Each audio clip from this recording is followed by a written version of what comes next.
Bonjour à tous, bienvenue dans cette nouvelle vidéo sur ma chaîne YouTube et on se retrouve aujourd'hui pour la nouvelle vidéo du calendrier de l'Avent. Il est 7 h et comme tous les matins, on se retrouve. Et aujourd'hui, on va parler d'un comics qui n'est pas sorti récemment, mais j'avais envie de vous en parler parce que l'actualité de cette année fait qu'il devient très pertinent et que ça peut être très intéressant de l'acheter.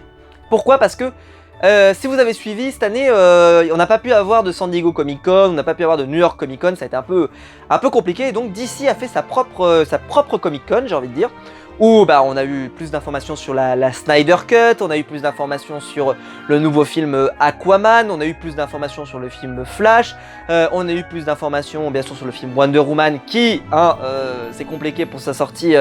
On sait pas trop comment ça se passe, donc voilà, c'est compliqué.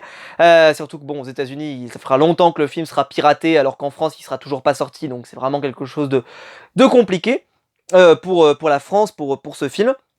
Et donc, il y avait eu une conférence dans laquelle ils sont revenus aussi sur le personnage de Shazam et donc sur la Suicide Squad aussi par exemple de James Gunn, film que j'attends énormément avec l'acteur John Cena qui est ancien catcheur de la WWE, que j'ai vraiment hâte de voir. Moi c'est un film que vraiment je suis impatient de le découvrir au cinéma quand il sortira. Et là, le gros moment bon, il y avait ce moment-là, ce panel-là avec la Suicide Squad, mais le deuxième gros moment, c'était bien sûr l'apparition du Rock, Dwayne Johnson. Très catch cette émission, très catch. Donc j'ai pas senti ma veste J Styles aujourd'hui, mais c'est très catch aujourd'hui. Et donc le Rock ou Dwayne Johnson, comme vous l'appelez, peu importe, je m'en fous, va jouer donc dans un film d'ici où il interprétera le personnage de Black Adam.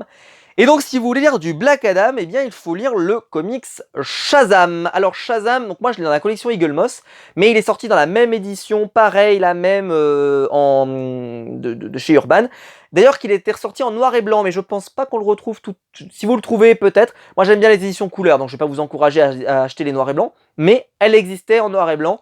Donc si elle existe toujours chez votre libraire, pourquoi pas, j'ai envie de dire, si vous préférez le noir et blanc. Donc, l'histoire de Shazam, donc, c'est la même exactement quasiment que le film, sauf que dans le film, si vous l'avez vu, film que moi j'avais pas trop accroché, ils avaient enlevé le personnage de Black Adam, c'est-à-dire qu'ils ont gardé quasiment la même structure, sauf que le méchant de l'histoire, c'est ce méchant-là qu'on voit ici, vous le voyez ici, mais on ne voit pas le personnage de Black Adam, qui normalement est le personnage central de cette histoire. Et donc, si vous jamais vous voulez voir un peu ce que ça aurait pu donner si on avait eu le Rock en face de Black Adam, donc si on avait eu en face de Black Adam, en face de Shazam, si on a eu Black Adam en face de Shazam, eh bien ça aurait donné quelque chose qui ressemble un peu à ça. Voilà, je vous le montre. Avec donc un Black Adam qui, en fait, il est au courant qu'un garçon a obtenu les pouvoirs de Shazam. Donc il s'appelle Billy Batson.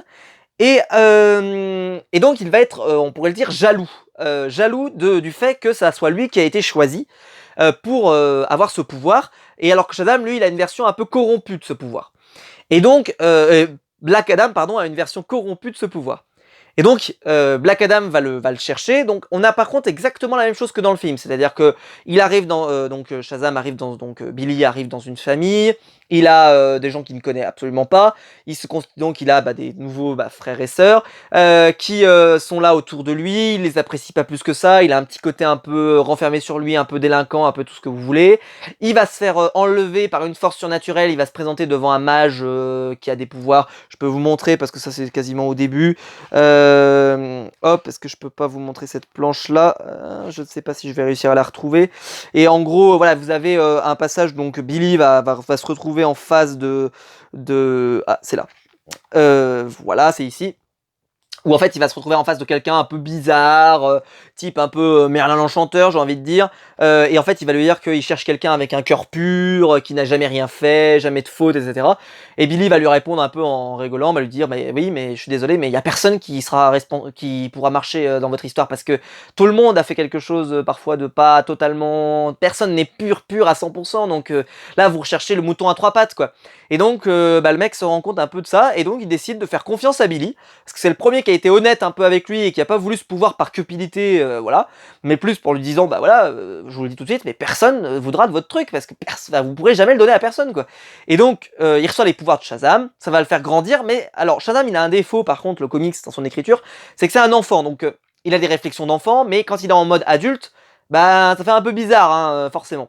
Mais ceci dit, c'est plutôt cool à lire, et puis surtout, c'est dessiné par monsieur... Alors, c'est scénarisé par Geoff Jones, donc là-dessus, déjà, ça se vend tout seul, mais c'est dessiné par Gary Frank, et Gary Frank qui fait un boulot extraordinaire.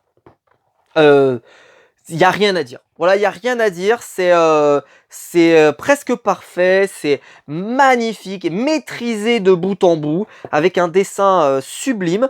Je vais vous montrer par exemple, voilà cette planche-là, là, boum, le premier affrontement, enfin première rencontre entre Black Adam et Shazam, voilà, magnifique, très très réussi. Non mais honnêtement, il fait peut-être ce qu'il a fait de mieux, Gary Frank, avec aussi ce qu'il a fait sur quand il a travaillé sur la collection Earth One aussi, que j'avais bien aimé, en Terre 1. Mais vraiment, il fait un boulot très très très très bon. Je vais essayer de pas aller trop loin, mais voilà, je trouve que les visages sont toujours très expressifs avec Gary Frank. Et puis la couverture là, elle est magnifique. C'est la même couverture dans l'édition d'Urban. Et donc voilà, si vous avez envie d'en découvrir un petit peu plus sur le personnage de Black Adam, sur le personnage de Shazam, eh bien je vous conseille ça parce que c'est parfaitement dans la bonne lignée. Et c'est très bon, ça se lit hyper bien. C'est en plus, alors pour information, donc ça n'a pas le format comics, c'est-à-dire que c'est pas coupé toutes les 20 pages par une couverture parce qu'il n'y avait pas de couverture, puisque c'était publié à la fin de Justice League. Donc ça se lit d'une traite. Donc quand vous le prenez en fait en main, bah, vous n'allez pas le lâcher parce que ça se lit. Bon, il y a quand même des cliffhangers, des trucs, mais ça se lit hyper bien. Et je trouve que l'édition, elle est très très maligne justement dans la façon dont ils ont articulé les épisodes, parce que bah les cliffhangers, ils ont un bel impact sur le lecteur, et là-dessus, rien à dire. Donc honnêtement, c'était un super comics, moi en tout cas, je l'aime énormément. Et donc je vous le recommande chaudement si vous voulez découvrir le personnage que le Rock interprétera au cinéma dans quelques mois, quelques années. Dans les films d'ici tout simplement. Voilà, j'espère que la vidéo vous aura plu. Si c'est le cas, n'hésitez pas à la liker, à vous abonner, à la partager. Le bouton rejoindre, c'est toujours pour soutenir la chaîne financièrement. Et puis bah venez en commentaire pour me dire si vous l'avez lu ou pas, ou si bah justement vous avez envie de le découvrir. Geoff Jones et Gary Frank, c'est plutôt une équipe prometteuse et qui donne envie, donc normalement ça devrait pas vous décevoir. Ça se lit plutôt bien, c'est pas extrêmement long, donc c'est parfait pour un bon cadeau de Noël de quelqu'un qui aimerait découvrir le personnage de Shazam. Donc foncez s'il vous intéresse. On se retrouve nous de toute façon demain matin à 7 h pour la nouvelle vidéo du calendrier de l'Avent. Allez, ciao!